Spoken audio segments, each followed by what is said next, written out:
ओम श्रीराम. सर्व श्रोत्यांना हृदयापासून प्रेमपूर्वक नमस्कार. श्रोतेहो, आपण स्वामी विद्यानंद यांच्या भावार्थ रामायण संक्षिप्त या ग्रंथाच्या आधारे निर्माण झालेला मला भावलेले भावार्थ रामायण अर्थात आत्मपरायण हा ग्रंथ आपण पाहत आहोत. आज बालकांडातील अध्याय 12वा, त्राटिका निर्दालन. ओम श्रीराम. ही श्रीराम कथा म्हणजे संपूर्ण ज्ञानभांडार आहे. याच्या श्रवण मननाने सत्याची प्रचिती येते व प्रपंच आणि परमार्थ दोन्ही साध्य होतात. आता श्रीराम व लक्ष्मण विश्वामित्रांबरोबर निघाले आहेत. तेव्हा श्री वशिष्ठ श्री विश्वामित्रांना म्हणतात की गुरुसंस्था ही एकच असते, मात्र ती गुरुसंस्था चालवणारी व्यक्तिमत्वे अनेक असतात. आता लोकोद्धाराकरिता पुढील विद्या या दोघांना तुम्ही शिकवा. त्या विद्या म्हणजे धनुर्विद्या व मंत्रशक्ती विद्या या होय. या मंत्रशक्तीमुळे मानवी देह तुष्ट पुष्ट तर होतोच, परंतु त्याचा देहच मंत्रशक्तिमय होतो व त्यामुळे तो वामशक्तींचा प्रखरतेने सामना करू शकतो. म्हणून हे विश्वामित्रा, या सर्व विद्या या दोघांना आता तुम्ही शिकवा. मग पुढे ते तिघेजण त्राटिका ज्या वनात राहत होती तिथे येऊन पोहोचले आहेत. आता आपण साधकाच्या दृष्टीने पाहू. साधक जीवनात सुद्धा सद्गुरू शिष्याकडून लोककार्य करून घेतात. वेगवेगळ्या संत सत्पुरुषांकडे पाठवून त्यांचे आशीर्वाद मंत्रशक्तीच्या रूपाने घेऊन लोककार्य करवून घेतात. इथे मूळ गुरुतत्व हे एकच असते, परंतु ते अनेक व्यक्तिमत्वांमध्ये प्रवाहित झालेले असते. म्हणून विशिष्ट अशा कार्याकरिता विशिष्ट अशा संत महात्म्यांच्या मंत्रशक्तींचा उपयोग करून घ्यावा लागतो.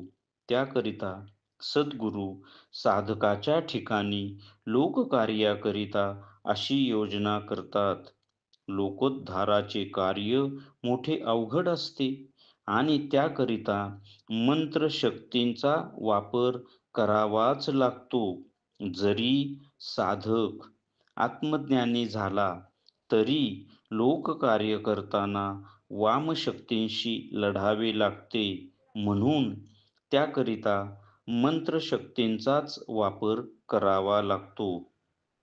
इथे आवर्जून उल्लेख करावासा वाटतो तो असा की आपले स्वामीजी आपणा सर्वांना नाथ संप्रदायाची सोहम साधनाच सांगतात, परंतु त्याचबरोबर ओम राम भक्ताय महातेजसे सर्व विघ्न विनाशकाय नमः हा हनुमंतांचा शक्तिमंत्र सुद्धा जपावयास सांगतात. कारण प्रपंच व परमार्थ करताना वाईट शक्तींचा संबंध येतो. म्हणून स्वामीजी त्यावर मात करून पुढे जाण्यासाठी ह्या शक्तिमंत्रांचा वापर करावयास सांगतात. आता या अध्यायाचे सार पाहिले तर कथेमध्ये श्री वशिष्ठ ऋषी हे श्रीराम लक्ष्मणांचे सद्गुरू आहेत, परंतु श्री वशिष्ठ ऋषी त्यांना विश्वामित्रांच्या स्वाधीन करताना सांगतात की धनुर्विद्या व मंत्रशक्ती विद्या ह्या तुम्ही शिकवा. म्हणजे साधकाच्या दृष्टीने जर पाहिले, तर मोक्षगुरू साधकाला आत्मविद्या, आत्मज्ञान व आत्म्याकडे जाण्याचे साधना शिकवतात. परंतु साधकाच्या जीवनामध्ये प्रपंच करताना व परमार्थ करतानाही वाईट शक्तींचा संबंध हा तर येतच असतो. बाह्यांगाने पाहिले तर प्रपंचात अनेक अडचणी, संकटे हे येतच असतात. त्यावर मात करण्यासाठी जी मोक्ष साधना आहे, ती उपयोगी पडत नाही. म्हणून सद्गुरू किंवा दुसऱ्या महापुरुषांकडून मंत्रशक्ती सामर्थ्य हे मिळवावं लागतं. तसंच साधकाच्या अंतरंगामध्ये सुद्धा काम, क्रोध, लोभ, मोह, मद, मत्सर हे षड्रिपू क्षणाक्षणाला साधकावर हल्ला करण्याचा प्रयत्न करत असतात व साधक जी मोक्ष साधना करत असतो, त्या साधनेमध्ये अडथळे आणण्याचा प्रयत्न केला जातो. याकरिता तिथे मंत्रशक्तीचाच उपयोग होतो. कारण जी मोक्षाकडे किंवा आत्म्याकडे जाणारी जी साधना असते, ती साधना यावर प्रभावी तर ठरते, परंतु जर त्यासोबत एखादा शक्तिमंत्र आपण जर त्याचा जप करत असू, तर त्याचा त्या ठिकाणी जास्त उपयोग होतो. म्हणून बहुतांशी जे सद्गुरू असतात, ते साधकाला आत्म्याकडे जाणारी साधना तर शिकवतातच, परंतु त्याबरोबरच एखादा शक्तिमंत्रही सांगतात.